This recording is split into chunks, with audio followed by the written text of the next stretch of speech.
क्या हो रहा है ये? क्या चल रहा है हमारे देश में? औरतों और बच्चियों पर एक के बाद एक अत्याचार सामने आ रहे हैं। कौन कर रहा है ये सब और क्यों कर रहा है? इसके कई कारण हो सकते हैं, लेकिन अभी अभी जो आपने देखा वो एक वाहियात प्रथा का नतीजा था, या ये सिर्फ एक बहाना है प्रथा के आड़ में औरतों पर जुल्म करने का?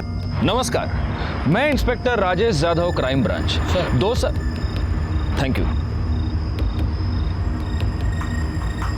2 साल पहले जब मैं देवगढ़ में पोस्टेड था, तब देवगढ़ से 90 किलोमीटर दूर मोंड गांव में एक लड़की को जिंदा जला दिया गया था।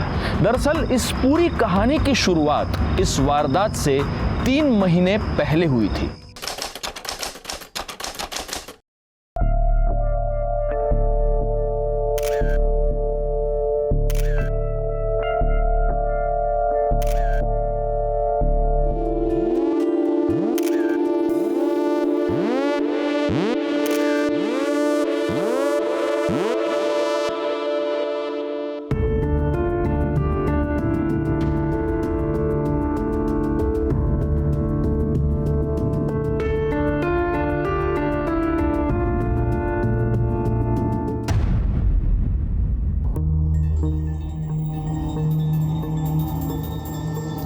आप पैकिंग क्यों कर रहे हैं?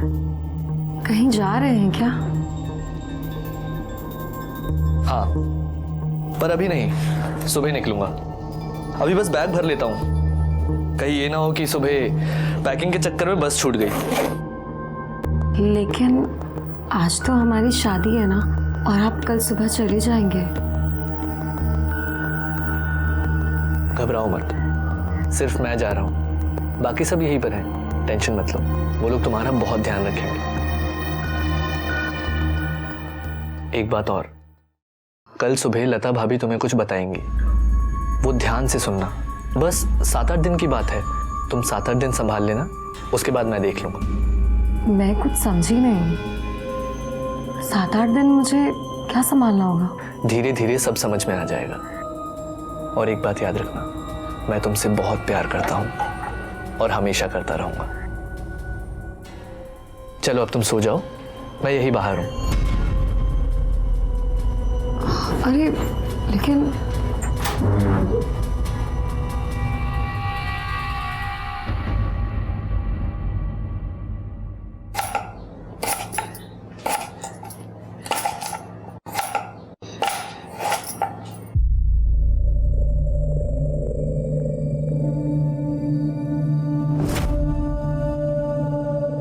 इकड़े बघ, आंखें सूजी हुई है।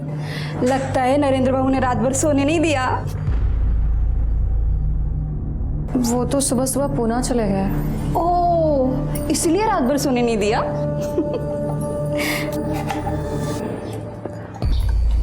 अरे तू टेंशन मत ले, आ जाएंगे वो। अभी पूना में उनका ट्रैवल एजेंसी का बिजनेस है ना, अगर नहीं जाते तो काम का नुकसान होता। वही नहीं, हाँ, वो कुछ कह रहे थे कि 7-8 दिन मुझे संभालना होगा।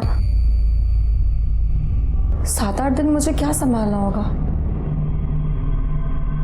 अरे कुछ नहीं है, मैं तुझे समझा दूंगी। 7-8 दिन काय करायचे ते, नको काळजी करू।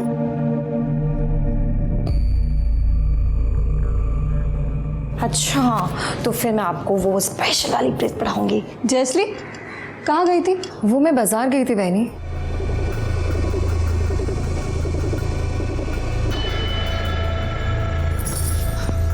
सुन, तेरा महीना कब से शुरू हो रहा है? हाँ, अरे मैंने पूछा तेरा महीना कब से शुरू हो रहा है? 1-2 दिन हुआ है, 2-3 दिन और बाकी है। मीना, तिला समजावून सांग। हो वहिनी. चल गा. वहिनी, वहिनी, ये क्या बोल रही थी समझाने के लिए? काही नहीं, अगली बार जब तेरा महीना आएगा ना तो 16-17 दिन पहले मुझे बता देना, मैं तुझे सब समझा दूंगी। लेकिन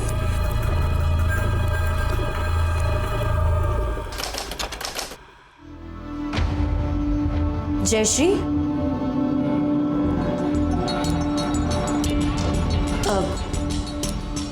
तूने लता वर्णी को कहा था कि तेरा महीना शुरू होने में 16-17 दिन बाकी हैं। हाँ, तो आज से 6-7 दिन तुझे रोज़ नए कपड़े पहनने होंगे और नए गहने भी। कोई त्योहार है क्या? नहीं, कोई त्योहार तो नहीं, बस इस घर की प्रथा है। अगले 7-8 दिन संभाल लेना। आज से तेरा पहला दिन है, तो बस जल्दी से तैयार होकर बाहर आ जा, हम सब इंतज़ार कर रहे हैं।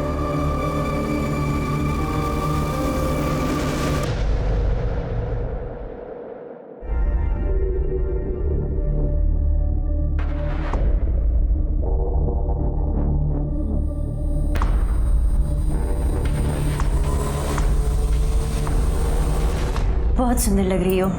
ये मेरी चॉइस की साड़ी है। बहनी, लेकिन आज क्या है? हम बताएंगे आज क्या है। आओ आओ, बैठो यहाँ पर।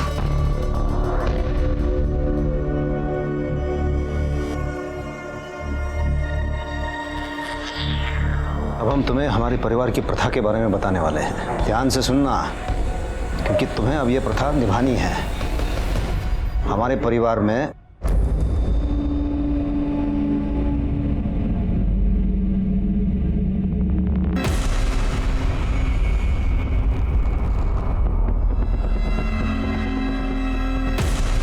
आप लोग का दिमाग खराब हो गया है, पागल हो गए आप लोग। आपको क्या लगता है मैं कोई अनपढ़ गवार हूं जो आपकी ये घटिया सी प्रथा मानूंगी? कभी नहीं। बाहर में जाए आप लोग और बाहर में जाए आपकी प्रथा। आप लोग टेंशन मत लीजिए, मैं जाकर उसे समझाती हूँ। जल्दी समझाओ दिला।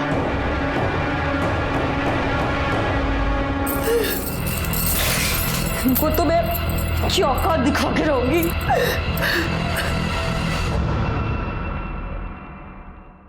क्या बात है, तू अचानक कैसे आई? अरे शादी को 10 दिन नहीं हुए और तू मायके चली आई, और वो भी अकेले। बोलना बड़ा कहाँ से लो? हाँ, ये लो ताई, चाय। नहीं चाहिए। ताई, ऐसा गुस्सा करने से क्या होगा? अब आप बोलोगी नहीं, हमें कुछ बताओगी नहीं, तो हमें कैसे पता चलेगा? अच्छा बताओ, अचानक आने की क्या वजह है? मैं यहाँ ये सोच के आई कि ये भी मेरा घर है, लेकिन तुम लोगों को अगर मेरा आना पसंद नहीं है तो मैं यहाँ से भी चली जाती हूँ। नहीं ताई, अरे ताई, कहाँ से लीला? प्रथा वथा तो भूल ही जाओ, मैं तुम्हारे बिना उस घर में पैर भी नहीं रखूंगी। क्यों बात को बढ़ा रही है? और क्या जरूरत थी ऐसे घर छोड़ के आने की? हैं? बोला था ना मैंने, मैं हूँ तेरे साथ, मैं संभाल लूंगा। लेकिन तूने मेरी एक नहीं सुनी। अब तू एक काम कर, कल के कल घर वापस जा, बाकी मैं देख लूंगा, ठीक है? और जल्दी आऊंगा मैं। चल अभी फोन रखता हूँ।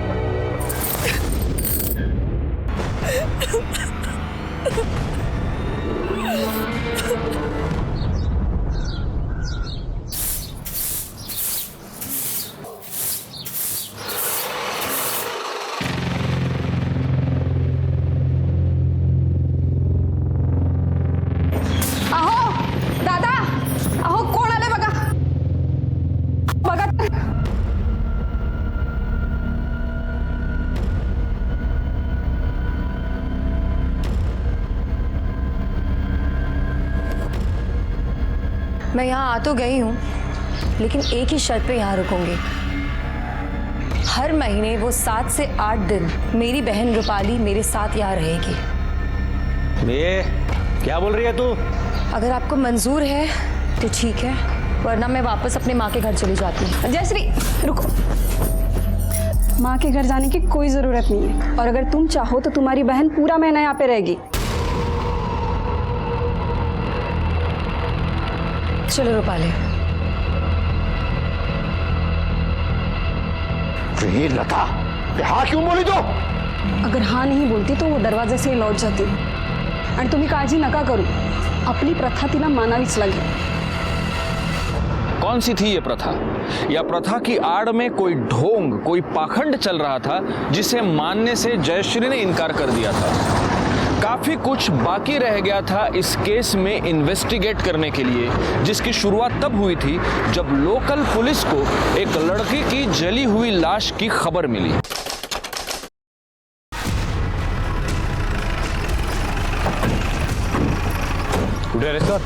लाश उधर है। सब लोग पीछे हटिए। पीछे हो जाइए सब लोग। चला आगे चला। सब बॉडी बुरी तरह जल चुकी है। ये भी पता चल पाना मुश्किल है कि आदमी है या औरत। जिस तरह जला है उससे लगता है कि जलाने के लिए पेट्रोल या केरोसिन यूज किया है। कंफर्म नहीं पर साड़ी सा टुकड़ा वाटतो है जो पूरी तरह जलने से बच गया है। एक काम करो, ये टुकड़ा और डेड बॉडी फॉरेंसिक भेज दो और आसपास के गांव में पता करो कोई लापता है क्या। सर खुले में जला है, इसका मतलब इसकी बू 1-8 किलोमीटर तो दूर फैली होगी। तुम लोगों ने किसको देखा है क्या? हाँ नहीं काय तोंडे सर। आजूबाजूला कोणाचं घर आहे का बघा। हो सर।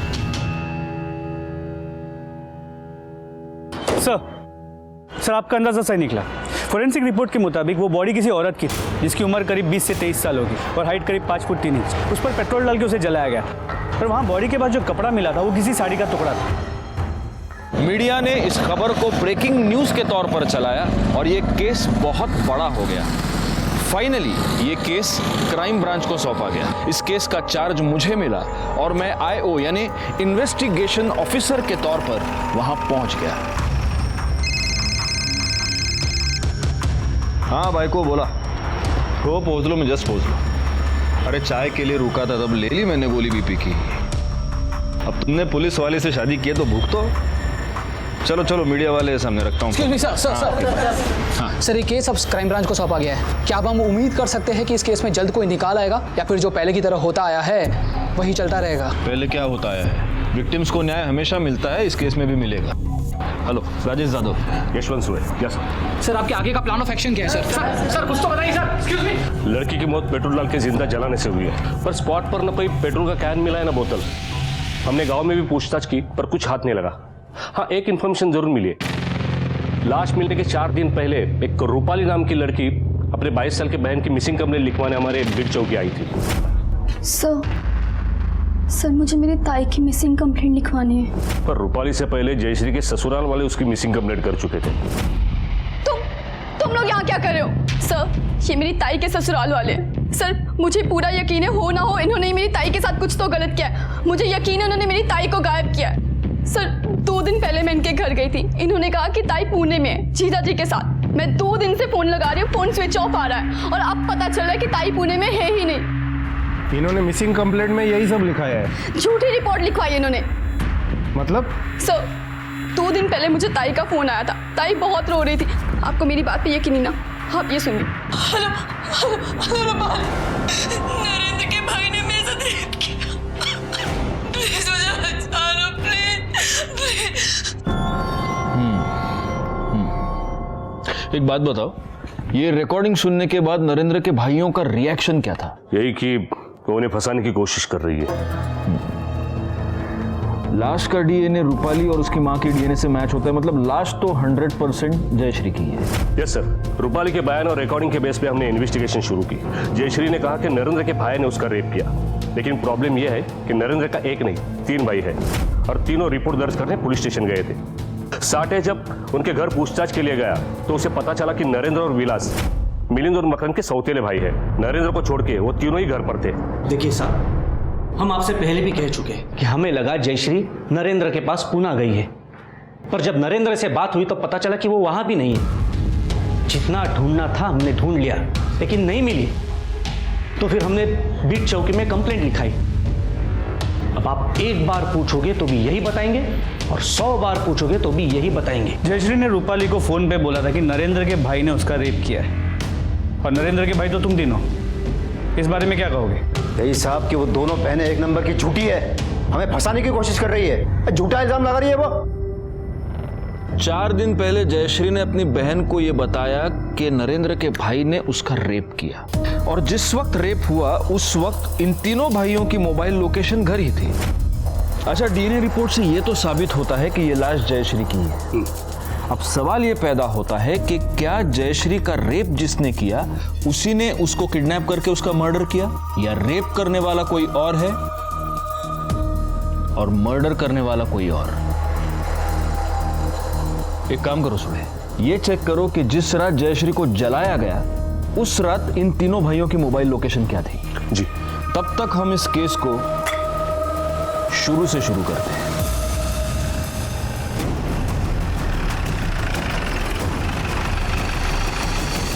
रूपाली, मैं जानता हूं तुम अपनी बहन से बहुत प्यार करती थी। हम उसको वापस तो नहीं ला सकते, लेकिन उसे और तुम्हें न्याय दिलाने की पूरी कोशिश कर सकते हैं। लेकिन उसके लिए हमें सब शुरू से मालूम होना चाहिए। आज से 3 महीने पहले ताई की शादी हुई थी नरेंद्र जीजा जी के साथ। उसके कुछ दिन बाद ससुराल से ताई अचानक से घर वापस आ गई और फिर जब वापस गई मुझे अपने साथ ले गई। मैं यहाँ आ तो गई हूँ, लेकिन एक ही शर्त पे यहाँ रुकूंगी। हर महीने वो 7 से 8 दिन मेरी बहन रूपाली मेरे साथ यहाँ रहेगी। फिर ताई हर महीने 8-10 दिन के लिए मुझे अपने पास रखती थी ससुराल में। इस महीने में नहीं जा पाई। जिस दिन रात को ताई का फोन आया कि नरेंद्र जीजा के भाई ने उनके साथ रेप किया, उसके बाद से ताई का फोन स्विच ऑफ आ रहा था। एक बात बताओ रूपाली, तुम्हारी बहन हर महीने 8-10 दिन के लिए तुम्हें अपने ससुराल बुला लेती थी, तुम वहां रहती थी, ऐसा क्यों? मुझे नहीं पता सर, मैंने ताई को पूछा भी पर उन्होंने कभी कुछ नहीं बताया। अच्छा, उन 8 दिनों में तुम्हें वहां किसी के बर्ताव में कुछ भी अजीब लगा, कोई अजीब हरकत? नहीं सर। उनकी तरफ से दहेज की कोई डिमांड? नहीं, ऐसा कुछ नहीं था। पर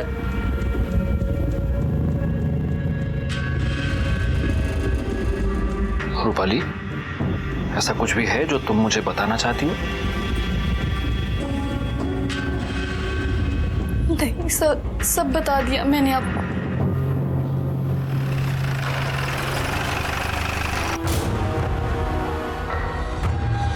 तुम 4 भाई हो ना? चौथा कहाँ है? विलास? सर वो शहर गया है हमारी धंधे के काम से। 8-10 दिन में आ जाएगा वो। 8-10 दिन? वो ये जानता नहीं कि जब तक ये इन्वेस्टिगेशन चल रही है वो गांव छोड़कर जा नहीं सकता? हाँ? फोन लगा उसे।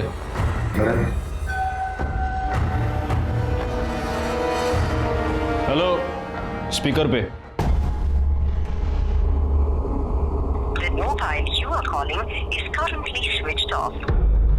कहीं घर में तो छुपा नहीं है?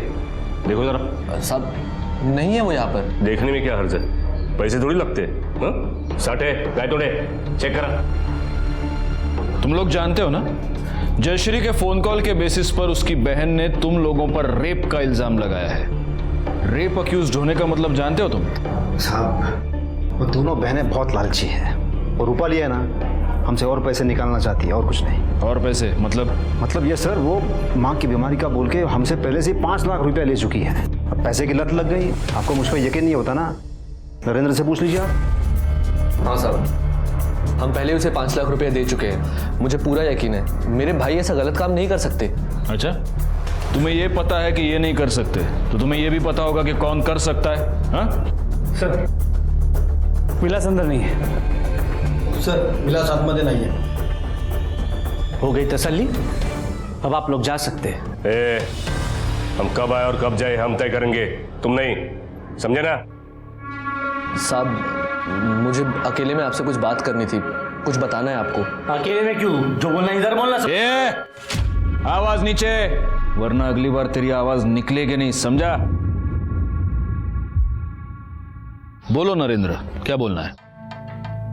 यही साहब कि मेरे भाई निर्दोष हैं, उन्होंने कुछ नहीं किया। आपको यही मालूम करना है कि ये सब किसने किया है, तो जाके उस प्रोफेसर से पूछिए ना। प्रोफेसर कौन? जिसे जयश्री का चक्कर चल रहा था, उसका पुराना आशिक। तुम ये सब कैसे जानते हो? जयश्री ने खुद मुझे बताया था शादी से पहले कि उसका कॉलेज में किसी प्रोफेसर के साथ चक्कर चल रहा था। और चक्कर क्या साहब, सब कुछ चल रहा था।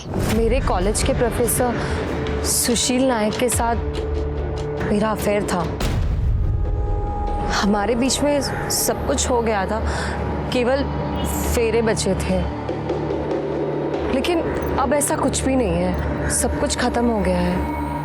नया रिश्ता शुरू करने जा रही हूँ, इसलिए आपको अंधेरे में नहीं रखना चाहती हूँ। उस वक्त मुझे लगा कि कितनी अच्छी और ईमानदार लड़की है, चाहे तो छुपा सकती थी। इसी बात पे खुश होके मैंने उसे माफ़ कर दिया और शादी कर ली। लेकिन आज खुद इधर उधर मुंह मारती फिर रही थी और मेरे ही भाइयों पर बलात्कार का इल्ज़ाम लगा रही थी। इस प्रोफेसर के बारे में और कुछ जानते हो? नहीं साहब, मैं तो बस इतना ही जानता हूँ। लेकिन हाँ, रूपाली जरूर जानती होगी कि उसकी ताई कहाँ कहाँ क्या क्या गुल खिला चुकी थी। ये नरेंद्र और उसके फैमिली की सारी बैंक डिटेल्स निकालो। सुबह मुझे लगता है ये दहेज का मामला है, क्योंकि जब मैंने दहेज के बारे में रूपाली से सवाल किया तो मुझे ऐसे लगा कि वो हमें कुछ बताना चाह रही है लेकिन बता नहीं पा रही है। पता करो। सर आपका अंदाजा सही था। 3 महीने पहले, मतलब नरेंद्र और जयश्री की शादी से पहले एक 5 लाख रुपए का ट्रांजैक्शन हुआ था। लेकिन सर ये मामला दहेज का नहीं बल्कि उल्टा है। मतलब ये है कि ये पैसे जयश्री की फैमिली ने नहीं बल्कि नरेंद्र की फैमिली ने जयश्री की माँ के अकाउंट में ट्रांसफर किए थे, वो भी शादी से 15 दिन पहले। ये 5 लाख की बात इन्होंने हमें बताई तो थी, लेकिन साठे सोचने की बात यह है कि शादी से 15 दिन पहले इतनी बड़ी रकम क्यों ट्रांसफर हुई। चलो भले ही माँ की बीमारी का कारण हो, और सोचने वाली बात यह है कि इतना बड़ा घर है, इतने बड़े लोग हैं, इन्होंने ऐसे घर में रिश्ता जोड़ा ही क्यों जहां इतने पैसे देने पड़े। इन्हें तो कोई भी लड़की मिल सकती थी। सर एक बात और, इस विलास के कॉल रिकॉर्ड के मुताबिक उसका फोन उसके घर में ही स्विच ऑफ हुआ था। शहर जाने वाला आदमी घर में फोन स्विच ऑफ करके शहर जाता है? नहीं, लेकिन सबसे पहले ये 5 लाख के सवाल का जवाब ढूंढना पड़ेगा।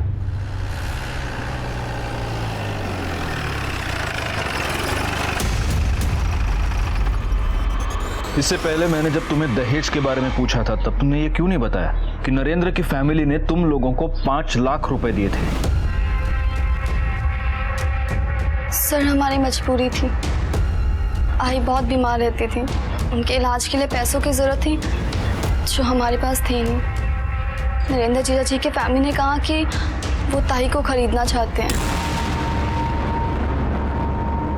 उनसे शादी के लिए।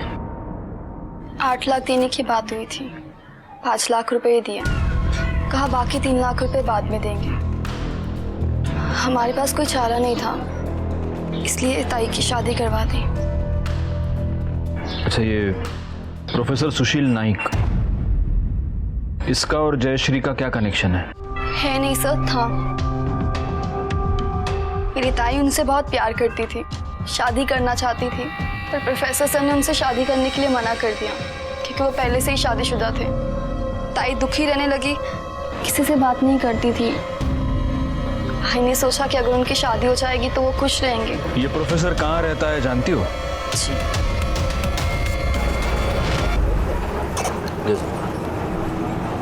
सर मुझे लगता है इस केस में 5 लाख रुपए बहुत अहमियत रखती है और यही कारण जयश्री की मौत का भी हो सकता है। ये मत भूलना सूर्य कि जयश्री ने अपनी मौत से पहले अपनी बहन को जो आखिरी फोन किया उसमें उसने कहा था कि नरेंद्र के किसी भाई ने उस पर रेप किया है। लेकिन सर तीनों भाइयों की मोबाइल की लोकेशन उनके घर की है और जयश्री की जली हुई बॉडी घर से करीब 5 किलोमीटर दूर में है। इसके अलावा रेप प्रूव करने के लिए हमारे पास उस फोन रिकॉर्डिंग के अलावा और कुछ भी नहीं है। और हम ये भी प्रूव नहीं कर सकते कि वो आवाज़ जयश्री की है, किसी और की भी हो सकती है। उस साला विलास फरार है, लगता है रेप करके डर के मारे भाग चुका है। उसका फोन सर्विलेंस पे डाल दो, कभी ना कभी तो ऑन करेगा।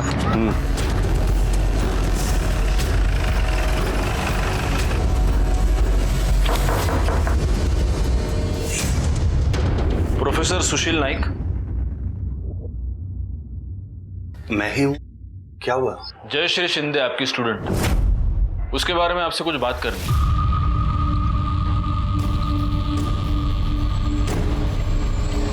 सर क्या हम बाहर चलकर बात कर सकते हैं प्लीज?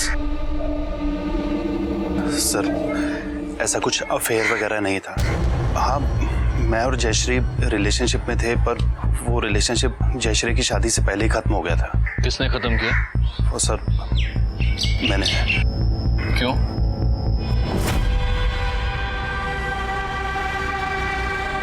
क्या हुआ? ऐसे मुंह क्यों फुला रखा? मुझे आपसे शादी करनी है। तुम्हें पता है मैं शादीशुदा हूं, मैं तुमसे शादी नहीं कर सकता। देखिए, आप जैसे कहेंगे, जहां रखेंगे, मैं खुशी खुशी वहां रह लूं। तुम क्या बकवास कर रही हो? मैंने तुमसे कहा था कि मैं तुमसे शादी नहीं कर सकता। तुम अपनी मर्जी से आई थी, और अगर ऐसा है ना तो आज अभी सब खत्म कर दो। और फिर उसके बाद मैं जयश्री से नहीं मिला, बाद में पता चला कि उसकी शादी हो गई है। देखिए प्रोफेसर साहब, जब तक ये केस पूरी तरह सॉल्व नहीं हो जाता आप गांव छोड़कर जा नहीं सकते। ठीक है सर। Thank you. सुड़े, इस प्रोफेसर के पिछले 6 महीने के कॉल रिकॉर्ड्स निकलवाओ।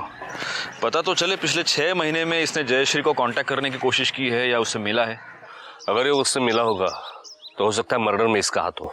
नहीं, ऐसा कह तो नहीं सकते, लेकिन एक बात जरूर है, इस विलास के गायब होने का इस केस से जरूर कोई ना कोई संबंध है। इन तीनों भाइयों से प्यार मोहब्बत से पूछताछ अब बहुत हो गई। इनको पुलिस स्टेशन पे बुलाओ, अपने तरीके से पूछताछ करते हैं।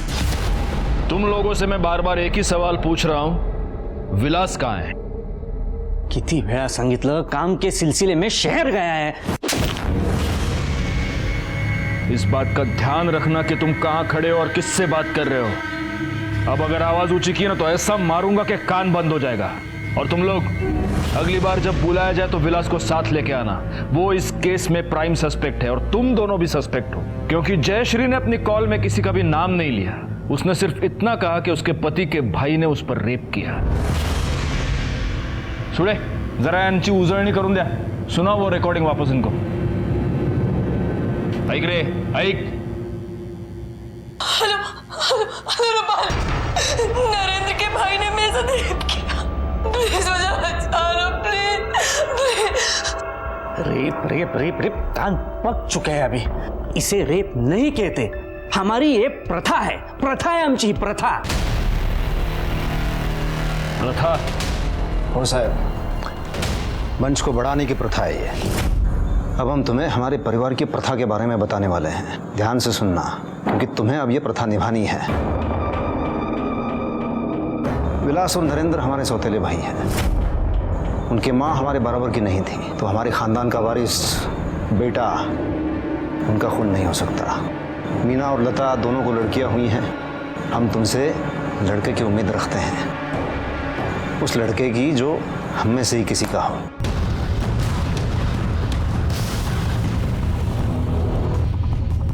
उसके बाद तुम और नरेंद्र जो चाहे पैदा कर सकते हो। आप लोग का दिमाग खराब हो गया है। भाड़ में जाए आप लोग और भाड़ में जाए आपकी प्रथा। जयश्री इस प्रथा के बारे में पहले से जानती थी। अगर आपको यकीन नहीं होता तो उसके पति से पूछ लो। हाँ साहब, मैंने खुद उसको बताया था इस बारे में। निकल जाएगा साहब, आप ये जो रेप कह रहे हैं वो रेप हो ही नहीं सकता। कानून की नजर में रेप ही है। आणि आता तर तुम्ही स्वतःच कबूल केलेत ते। मान्य, हमने रेप किया है, पर आप लोगों के पास सबूत क्या है? लड़की मर चुकी है सर।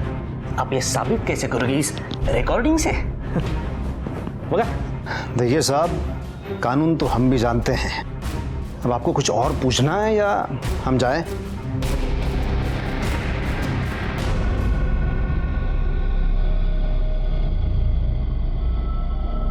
सर, मिलिंद जिस तरह चिल्ला रहा था उससे तो लगता है कि इन तीनों ने जयश्री के साथ कुछ किया है। वो साला इतना चिल्ला पाया क्योंकि उसे पता है कि हम रेप प्रूव नहीं कर सकते। सर 2-3 तास आतमध्ये घेऊन तोडूया त्यांना, सगळं खरं बोलतील। लेकिन कोर्ट में प्रूव कैसे करोगे? नहीं, हमें रेप केस पर नहीं, हमें मर्डर केस पर कंसंट्रेट करना चाहिए। जयश्री को जिंदा जलाया गया है और जिस हालत में उसकी बॉडी मिली, 2 बूंद पेट्रोल से तो काम हुआ नहीं होगा। ये पता करना पड़ेगा कि इतना सारा पेट्रोल आया कहां से। सठ, एक काम करो, इन चारों भाइयों की फोटोग्राफ्स आसपास के जितने भी पेट्रोल पंप है वहां पर दिखाओ। इन्हीं में से कोई एक पेट्रोल लेकर आया है। हो सर। देखिए वकील साहब, हमारी समस्याएं दिन ब दिन बढ़ती जा रही है। इसके पहले कि वो हमें अरेस्ट करें, आप कोर्ट से हमारा एंटीसिपेटरी बेल करवा दो। नॉट पॉसिबल मिस्टर मकरंद, क्योंकि रेप नॉन बेलेबल ऑफेंस होता है और ऐसे केसेस में एंटीसिपेटरी बेल मिलना बहुत मुश्किल है। अरे मुश्किल क्या मुश्किल, हम कहेंगे ना कि हम हमारी प्रथा निभा रहे थे, फिर कैसे परेशान कर सकती है पुलिस हमें? बिल्कुल कर सकती है, क्योंकि रेप को हम छोड़ दें, मर्डर का क्या करेंगे? और जिसका मर्डर हुआ है वो आपके घर की बहू थी, और ऐसे केसेस में सबसे पहला शक घर के मेंबर्स पर ही जाता है। वकील साहब, मर्डर से हमारा क्या लेना देना है? उसके बारे में हमें कुछ नहीं पता। आप ये नई बात बता रहे हो? आप एक काम कीजिए, आप ये अपनी फीस ले लीजिए और हमारा काम कर दीजिए, बस उतना बहुत है। ठीक है।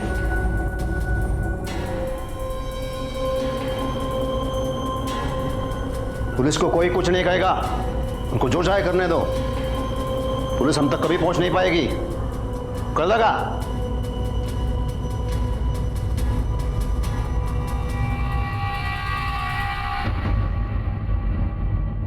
जी सर, जी sir, I am trying sir, लेकिन ये केस इतना कॉम्प्लिकेटेड है कि हमें कोई लीड नहीं मिल रही। जी सर, सबसे बड़ी प्रॉब्लम ये है कि रेप प्रूव करने के लिए विक्टिम की कॉल रिकॉर्डिंग के अलावा हमारे पास कोई प्रूफ नहीं है। I know sir, I am trying my best. जय हिंद सर। सर, प्रोफेसर सुशील के कॉल रिकॉर्ड्स। उसने हमसे झूठ बोला था। पिछले महीने में उसने जयश्री से 3 बार बात की। इसके अलावा जिस वक्त और जहां पे जयश्री को जलाया गया था, इसकी मोबाइल की लोकेशन उसी एरिया की। प्लस इसके पास बाइक भी है, मतलब पेट्रोल पंप से पेट्रोल लेने का बहाना भी है इसके पास। इस प्रोफेसर को उठाओ साठे। अब इसकी क्लास हम लेंगे और इसे सिखाएंगे कि झूठ बोलने का नतीजा क्या होता है। मैंने जयश्री को कॉल नहीं किया था, जयश्री ने मुझे कॉल किया था।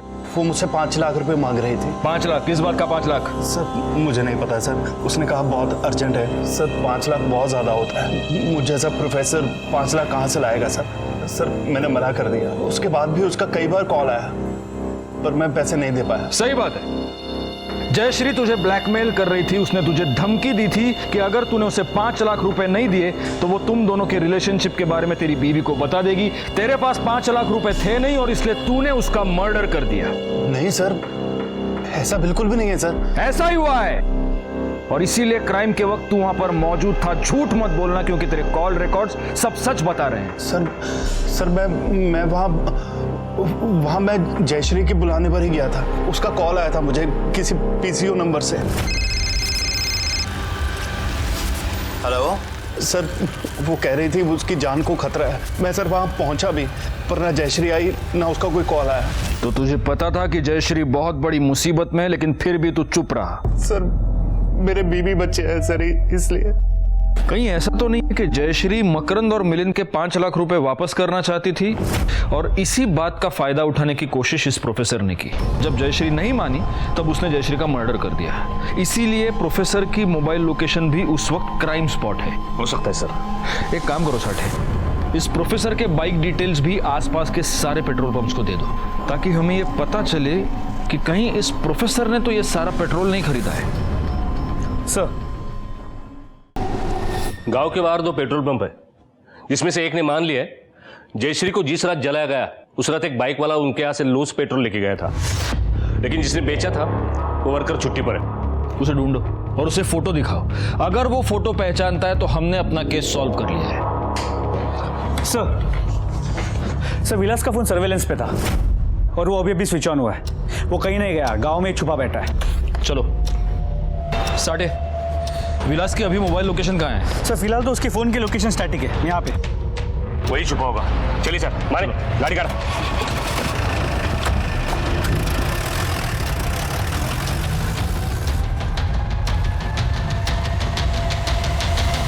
तो नेटवर्क ना होने की वजह से लोकेशन नहीं दिख रहा है। लोकेशन नहीं पता चलेगी तो पकड़ेंगे कैसे सुड़े? एक काम करो, हाईवे पे ले लो, हाईवे पे देखते हैं उसको। नेटवर्क आ रहा है सर। हाँ, लोकेशन दिखाई दे रहा है। यहाँ से हाईवे से 500 मीटर दूर पर एक जंगल है, वहाँ का लोकेशन दिखाई दे रहा है। सर मोबाइल की मूवमेंट रुक गई है फिर से, तो वहाँ ले लो। चलो गाइड करो साठे। आगे से लेफ्ट लेना।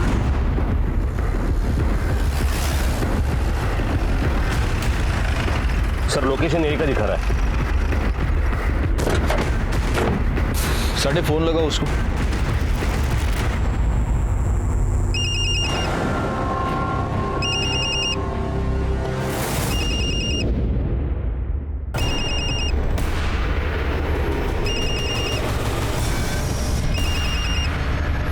फोन पॉकेट में ही है।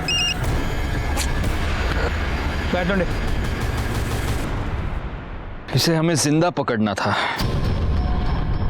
मुझे लगता है जयश्री का रेप इसे नहीं किया था और अब पकड़े जाने के डर से सुसाइड कर लिया। लेकिन इसकी बॉडी ठंडी पड़ चुकी है और इसका फोन अभी 15 मिनट पहले तक हमको यहाँ घुमा रहा था। खून भी सूख चुका है। अगर इसको सुसाइड ही करना था तो यहाँ क्यों आया? जहाँ छुप कर बैठा था वहीं सुसाइड कर लेता। चीजें मैच नहीं हो रही। एक काम करो, ये चाकू फिंगरप्रिंट्स के लिए भेज दो और इसकी बॉडी पोस्टमार्टम के लिए भेज दो। इसका टाइम ऑफ डेथ पता चलना बहुत जरूरी है। सर फैमिली को इन्फॉर्म कर दे। हाँ, घर वालों को इन्फॉर्म कर दो और पोस्टमार्टम के बाद इसकी बॉडी घर भेज दो। हम भी चलेंगे, जरा देखते तो हैं इसकी मौत का इसके भाइयों को कितना दुख हुआ है।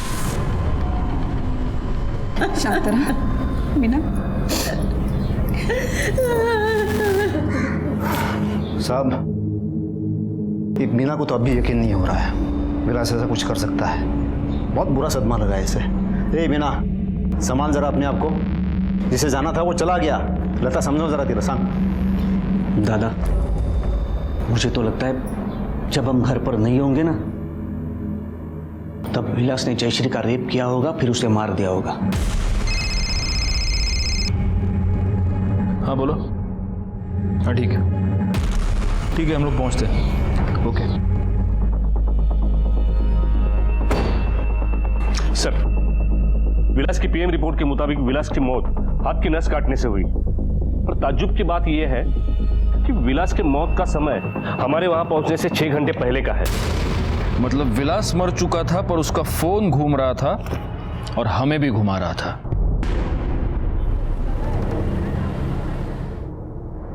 सर मुझे लगता है कि या तो वो प्रोफेसर या तीनों भाइयों में से कोई है जो विलास का फोन यूज करके हमें गुमराह कर रहा था, क्योंकि वो जानता था कि जैसे ही फोन स्विच ऑन होगा उसके लोकेशन के बारे में पता चल जाएगा। फोन घर पे स्विच ऑफ हुआ और अचानक इतने दिनों बाद घर से जंगल तक पहुंच गया। इस मर्डर के पीछे उस प्रोफेसर से ज्यादा उन 3 भाइयों में से कोई है।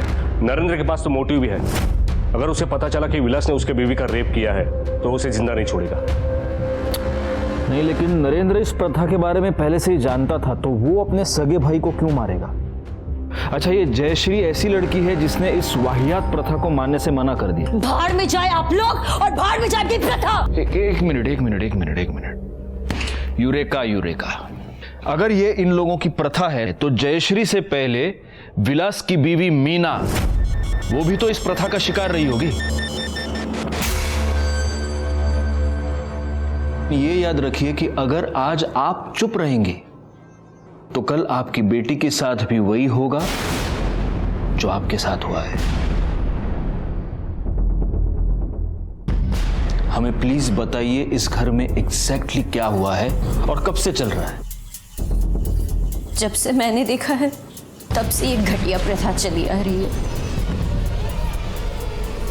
मेरे ससुर ने 2 शादियां की थी। मिलिंद और मकरंद उस ऊंची जात वाली माँ के बच्चे हैं। विलास और नरेंद्र की माँ बराबरी की जात की नहीं है, इसलिए भाई होने के बावजूद उन दोनों की इस घर में नौकरों वाली हालत है। जब मिलिंद और मकरंद अपनी बीवियों से बेटा पैदा नहीं कर पाए तो उन्होंने विलास और नरेंद्र को समझाया कि वो ऊंची जात की लड़कियों से शादी करें ताकि ये दोनों उनसे अपना बेटा पैदा कर सके और अपना वंश आगे बढ़ा सके। इसी वजह से उन्होंने पहले मुझे खरीदा, फिर विलास से मेरी शादी करवाई और फिर इन दोनों भाइयों ने मेरे साथ जबरदस्ती की।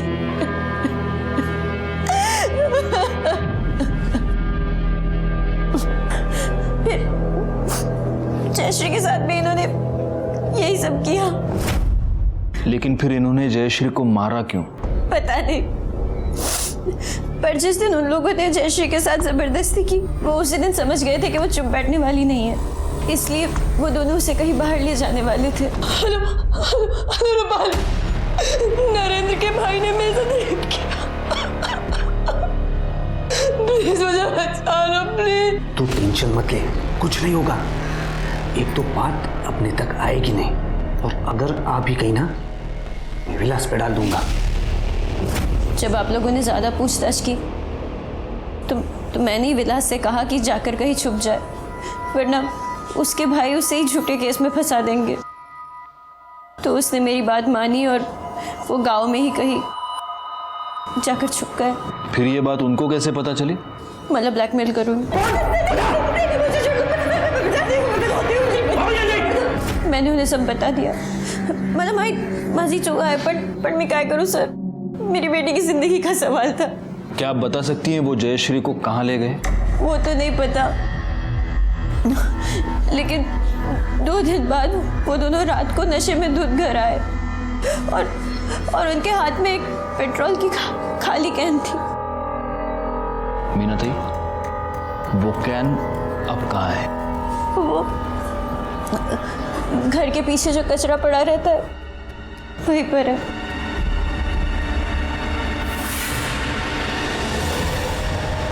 तुमने मेरे पास सबूत मांगा था ना?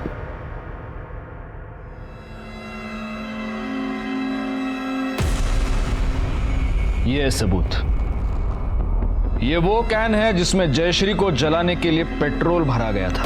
इस कैन पर तुम दोनों के उंगलियों के निशान हैं। जिस पेट्रोल पंप से तुमने ये कैन भरा, वहां काम करने वाले बंदे ने तुमको पहचान लिया है। और ये पेट्रोल खरीदने के लिए तुमने जो क्रेडिट कार्ड इस्तेमाल किया, उसके डिटेल्स हमारे पास है।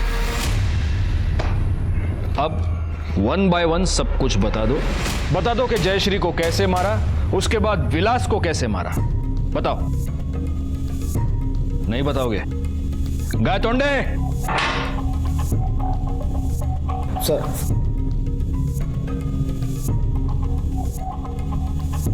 अच्छा होगा तुम अपने मुंह से बोल दो, वरना ये मिर्चियां तुम्हारे मुंह से होते हुए तुम्हारे पेट में जाएंगी और फिर तुम दोनों हर जगह से बोलने लगोगे।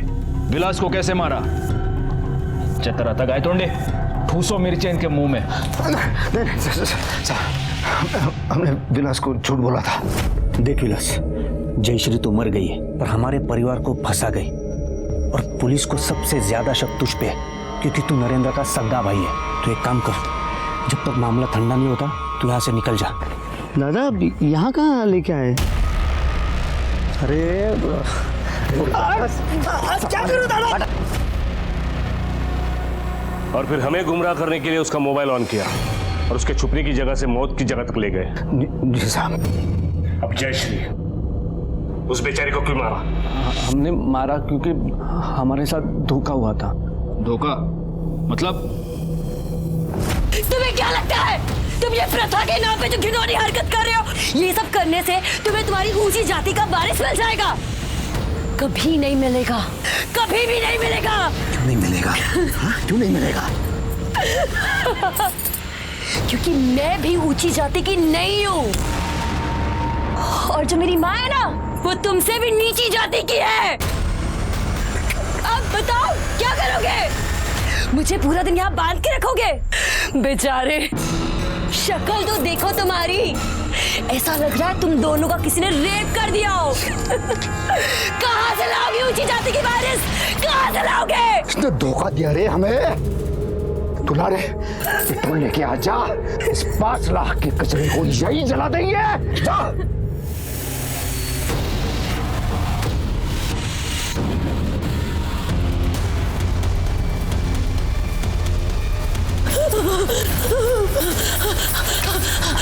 कोई है?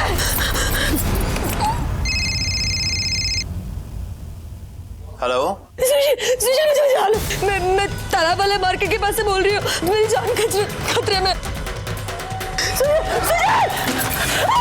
हेलो।